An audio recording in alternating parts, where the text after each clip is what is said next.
My father tried bragging to his friends that he raised me well despite letting my late mother abuse me daily. I called him weak, spineless, and pathetic in front of everyone, and now the whole family has exploded.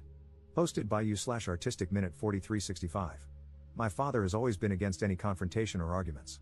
He is extremely passive, refuses to stand up for himself, and avoids any conflict.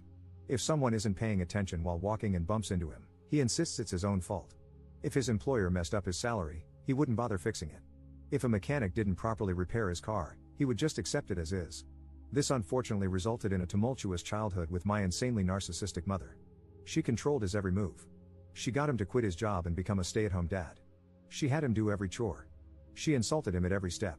She cheated on him relentlessly and even brought affair partners into our home. She enjoyed making his life miserable every day, and he never questioned it. My extended family, God bless them, were there for me as much as they could be. They tried for years to make my father leave, but he never budged. When she directed her anger at me, in the form of screaming, insulting, or general demeaning, my father never once found the guts to stand up for me or support me. When I was a kid, if I cried to my dad about something my mom did or said to me, he would sweep it under the rug or insist I forget about it. He would even try to justify it. As I grew older, it really set in for me how messed up this was. My mother gladly kicked me out of the house when I was 18, and my father just sat there looking sullen. He didn't say a damn thing. I joined the Air Force almost immediately and got stationed on the other side of the country. The dynamic was awful, and I could have easily gone down the incel route if not for therapy and the amazing people I met along the way. It took years for me to get into a better mental space. I was filled with hatred. My mother left my father 2 years after I got stationed and utterly destroyed him in the divorce. She was unalived a year later in a DUI with one of her affair partners. I took a lot of joy in hearing that it took her hours to unalive, and that's when I knew I really needed help to process things. I'm almost 30 now, have a girlfriend who is perhaps the best thing to ever happen in my life, and she fully understands the situation with my family. I have learned not to allow myself to be consumed with anger and resentment by my past, or so I thought, and instead put that energy toward my future.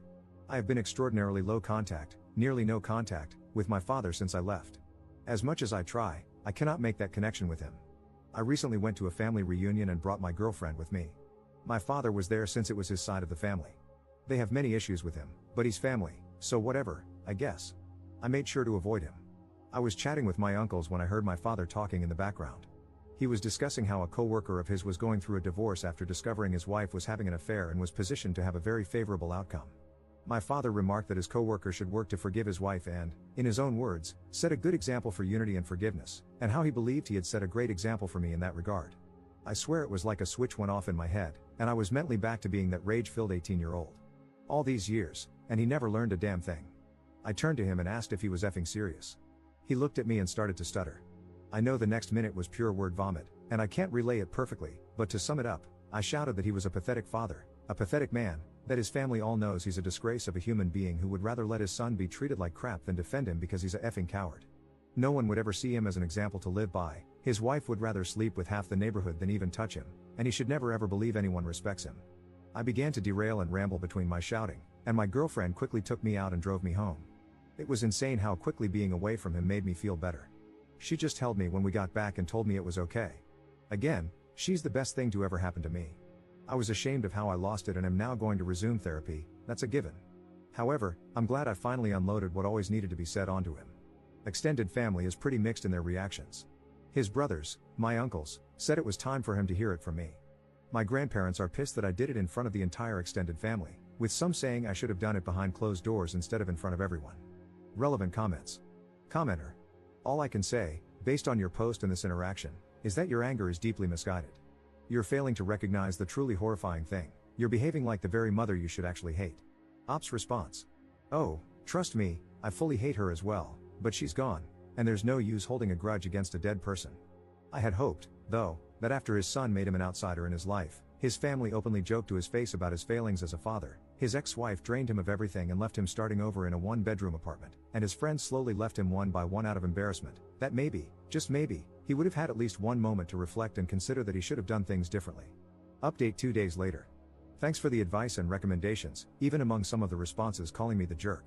However, some of them needed to be addressed because they were either hilarious or cringe-worthy. Some of the responses were very angry, and they confused me at first, until I saw their comments further down or checked their profiles and saw rants about double standards or complete non-sequitur ramblings about women. So yeah, not helpful advice, but they served as great dark reflections of how I could have turned out if not for the support in my life. Some attempted to portray my dad as a humble, kind, caring, sensitive old man, and made it seem like I was just being a big bully. This was a good insight into how enablers of abuse get away with so much in today's world, because so many people forget that they are part of the abuse themselves. Others tried to mentally dissect me or have a gotcha moment to pull apart my story. That was generally asinine, and I had to step away from those before they asked for my cranial measurements or something. So, it was pretty much the next morning when I realized I needed to address the events of the night before. I first spoke to my girlfriend and gave a sincere apology for having her see me like that. She reassured me that nothing was wrong. She's known me for years, has always known me to be level-headed, and understands why I snapped. She has her own history of dealing with narcissistic families, so she absolutely understands the dynamic. She only really suggested that it would be best to work on spending time around my extended family since my father will always be there. I told her not to worry, that I would immediately talk to them afterward to figure that out. So, that part's fine. I may have looked kind of like a jerk in front of her, but I'm making sure that doesn't happen again. I also informed her of my intentions to resume therapy to keep myself steady, which she was happy to hear. I called my grandparents and sincerely apologized for putting such a sore dent in their family reunion. I told them it wasn't appropriate, and while it felt good to say those things to him, it should have been done privately, not in front of everyone. I also explained that going forward, as much as I love spending time with them, since the family always gathers as one group, which includes my father, I need to distance myself occasionally until I feel comfortable being around him again. I reassured them that I'm not, nor would I ever, establish an ultimatum or make demands of them. Either way, I just need to step back for now. I guess during my apology and explanation, I was kind of going on a tangent because my grandfather interrupted me to tell me to calm down. He explained that after I left, people started to separate or slowly leave, and eventually, they were able to talk to my father one-on-one. Apparently, seeing me freak out led to my grandmother having a mini freak out of her own when she spoke to my father, which resulted in her kicking him out. While I have a great relationship with both of my grandparents, my grandmother has always been extra protective of me, so seeing me that way must have set off a fire in her. My grandfather then said that it's become a bit of an open family secret that my father is failing. His brothers taunt him about it, and they generally don't have a great relationship with him, while for my grandparents, it's always been uneasy. But seeing me the other day and how much it still affects me has really clicked for a lot of people that the situation was truly bad. They began to apologize, saying they were sorry if they didn't do enough, to which I very adamantly responded that they did more than anyone could have expected. It got very emotional for a minute, but it culminated in them telling me that they've decided to distance themselves from my father for the time being. They've given him the ultimatum that unless he does some deep introspection and regularly goes to therapy, that distance may become permanent. My extended family, I've been told, are going to try and reach out or call, but I asked my grandparents to relay to them that it's not necessary, and that I'm fine and sorry for ruining the day. Once again, they told me I shouldn't apologize for being hurt. Since then, a few extended family members have sent some messages, with the general consensus being that it's okay, though some older members are complaining about my lack of respect toward my father. And finally, I texted my father, hoping to meet at a local coffee shop for a final talk. When I met him, he didn't look good. I think his parents tearing into him finally got the message through. I had so many things I could have said, but instead, I asked him first if his coworker took the advice he gave him well. He just said that neither the coworker nor several others interact with him anymore. I then asked if he truly, 100% believes that everything he did for me as a child was for my benefit. He didn't really say anything. Finally, I asked if he has any regrets about how I was treated as a child and whether he thinks he did anything wrong. He looked utterly defeated and mumbled that he could have done more. I could have poked and prodded or gone on another rant, but instead, I told him this should be goodbye, and I hope he gets the help he needs. I think finally unloading my frustrations was what I needed to be able to move on and find peace. I absolutely need to stay on track with therapy and admit that a public outburst wasn't okay, but I think I'll be fine now. Second update 3 weeks later. Things have progressed over the last couple of weeks, and I now have broader context about my family. Long story short, a lot was hidden from me. My father was an absolute D-bag to his family, and that's why they treat him the way they do. I received a lot of feedback, and one thing that stood out was people questioning whether my extended family could have contributed to the abuse, which could explain why my father was so feeble. Since I've been trying to work on my relationship with my family, I figured it was time to ask the hard questions before going further. I met with my dad's brothers, who invited me out to a popular lunch spot. For context and clarity, Dale is the oldest brother, he is married and has a daughter and a son. My father is the second oldest, self-explanatory. John is the second youngest, also married with a son, and Bill is the youngest, married with 3 daughters. So, we met up, and I ripped the band-aid off by asking about my father growing up, what he was like beyond the basics I knew, and what's really going on with their relationship. Dale sighed and basically summed up that, besides what I already know, there's a lot of backstory I'm unfamiliar with that they never shared because it was never the right time or place. What I've always known is that my father was fairly normal when he was young. He was a little shy but fantastic academically, played sports occasionally, and had a close-knit relationship with his brothers. However, everything started going downhill when he met my mom during his junior year of high school. What I didn't know was that my father was a guiding figure for his two younger brothers and was generally seen as one of the nicest people, with a bright future ahead of him. My grandparents adored him, and he even became a bit of a golden child, but no one minded because of how well he treated everyone. The reason his family doesn't respect him now is due to how his behavior changed once my mother became attached to him. It started out simply. My mother acted rude and distant toward the family. They weren't huge fans of her, but since my father loved her, they tolerated it. She became possessive, slowly isolating my father and convincing him to give up his ambitions and goals. The family grew concerned and spent a long time trying to talk to him, urging him to leave her. My father didn't budge and began lashing out at them. When I was born, my extended family tried to approach my father about my mother's attitude. My father became angry and even threatened to report them for harassment. He was in complete denial about her behavior. When Dale's wife was struggling with fertility issues, my mother sent her appalling and cruel messages. Furious, Dale confronted my father, but instead of defending his sister-in-law, my father told Dale to drop it and even justified my mother's behavior. Dale punched him, and the situation nearly involved the police. From that point on, Dale hated him. John grew to despise my father when my mother insulted his son, who has mild physical disabilities. Instead of defending John's son, my father made a joke about what she said, which solidified John's hatred for him. Finally, Bill, who had always idolized my father, tried to tell him that my mother had made a pass at him and urged him to get a divorce. My father's response was a furious call filled with hate and words that completely severed their relationship. To sum it all up, the more time my father spent with my mother, the more he began to mirror her attitude. When my family saw signs of abuse toward me and tried to intervene, my father threatened to lie and accuse them of worse things. My mother had money and lawyers, and she could make their lives hell if they tried anything, and my father was fully willing to let her. They were stuck and could only do so much at a time. The older members of the family, like my grandparents, great-aunts, and uncles, believe in the traditional mindset of sticking together as a family no matter what, while the younger generations want to keep their distance from my father. They're all stuck between a rock and a hard place. There's more they told me, but it essentially boils down to the fact that my father chose to lay on the hill for my mom, ruining his relationships with his brothers in the process. And when she died and left him destroyed, he probably had to come to terms with the fact that it was all for nothing. My grandparents seem unwilling to accept that he's truly lost, or maybe they still hold out hope that he can fix his life. Who knows? It's been a lot to process, and my father confirmed all of this when he called me to ask about family therapy with us. I cut to the chase and asked if what I heard was true, and he said yes. I might have agreed to family therapy before, but now I have no idea. Notable comments. Commenter.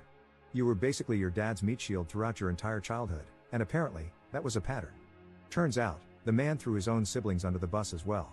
And now the idea is family therapy.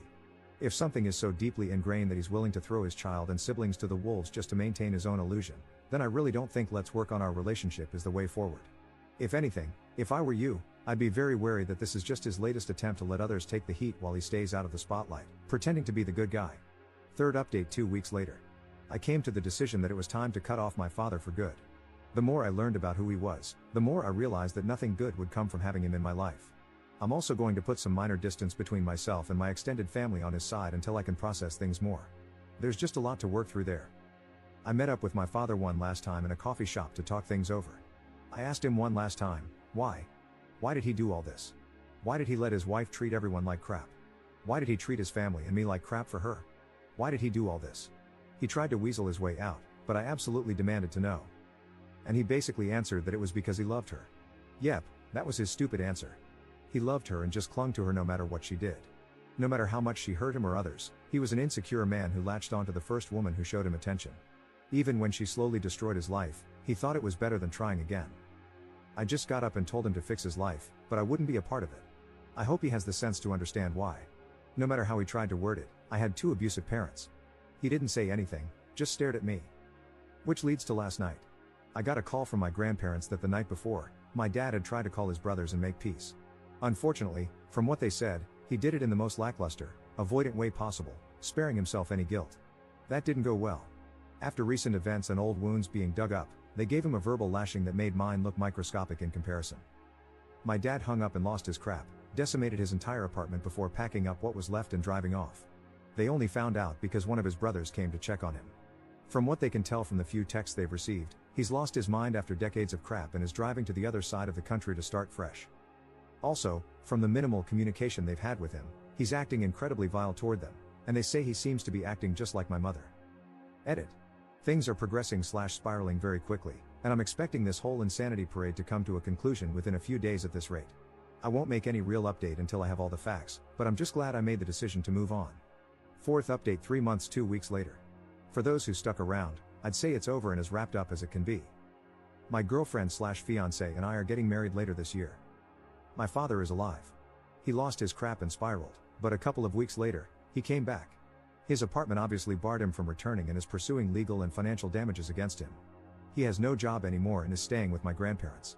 He has hit rock bottom and has finally taken responsibility for his life, his choices, and his damaged relationships. It's too late for a lot of the family, but his parents are seemingly offering some help now that he's finally trying to fix things. However, the extended family as a whole has kind of blown up. My father became a mascot for deeper family issues that had been worsening over time. There are far too many to go over, but when he was finally called out, everyone realized there was no use in ignoring everything else going on. Minor feuds have formed, some people aren't speaking to each other, and some have entered marriage counseling and family therapy. People don't want to live by the but family mentality anymore. My fiancé and I have decided to distance ourselves. We were kind of disappointed, as we had hoped that since her family is insanely toxic, we could lean on mine. But I've come to realize mine has far too many issues to be reliable. Thankfully, we have a fantastic group of friends, so we'll be fine. And that's about it. I'm wrapping this up and moving on to a far less bitter lifestyle.